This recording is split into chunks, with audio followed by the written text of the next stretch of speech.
Video నచ్చితే like చేయండి, subscribe చేయండి. రమాదేవి చామంతి చెంప పగలగొట్టి అక్కడి నుండి వెళ్ళిపోయి ఉంటుంది.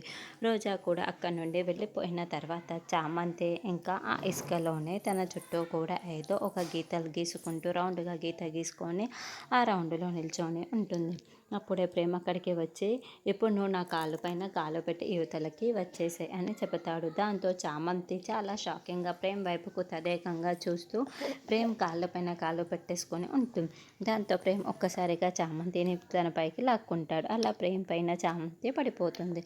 ఇద్దరు కళ్ళల్లో కళ్ళు పెట్టుకొని చూసుకుంటూ ఉంటారు. ఇక ప్రేమ్ అయితే చామంతి ప్రేమలో ఫుల్గా మునిగిపోయి తదేకంగా చూస్తూ ఉంటాడు. చామంతి కూడా ప్రేమ్ పైన అలాగే పడిపోయి ఇంకా లేవకుండా అలాగే చూస్తూ ఉంటుంది. చామంతి అసలు ఎందుకు ప్రేమ్ కాళ్ళు పైన అలా కాళ్ళు పెట్టి పడిపోయింది, నేను నీకు సహాయం చేస్తాను అని ఎందుకు ప్రేమ్ చామంతి చేతికి అందించాడు అన్నది నెక్స్ట్ ఎపిసోడ్.